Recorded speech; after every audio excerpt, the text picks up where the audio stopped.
শ্রীমা বলছেন, কাজকর্ম করবে বৈকি, কাজে মন ভালো থাকে, তবে জপ ধ্যান প্রার্থনাও বিশেষ দরকার।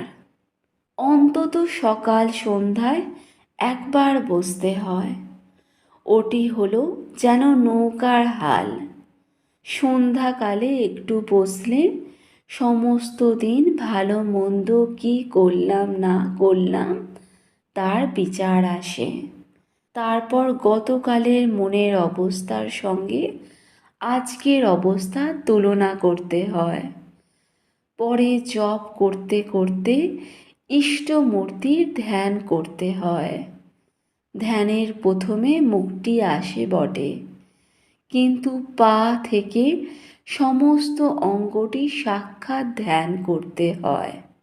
কাজের সঙ্গে সকাল সন্ধ্যা জপ ধ্যান না করলে কি করছো না করছো বুঝবে কি করে? শ্রীমা বলছেন, মন স্থির করে একবার ডাকলে লক্ষ জপের কাজ হয়। নতুবা সারাদিন জপ করছো কিন্তু মন নেই, তাতে ফল কি? জপ অভ্যেস করতে করতে মানুষ সিদ্ধ হয়। জপাত সিদ্ধি, জপাত সিদ্ধি, জপাত সিদ্ধি।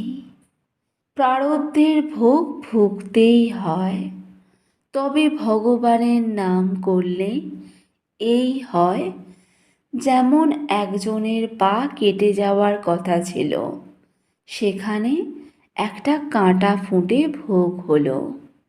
শ্রীমা বলছেন, জপ ধ্যান করবে, সৎ সঙ্গে থাকবে, অহংকারকে কিছুতেই মাথা তুলতে দেবে না। সব সময় ঘড়ির কাঁটার মতো ইষ্ট মন্ত্র জপ করবে।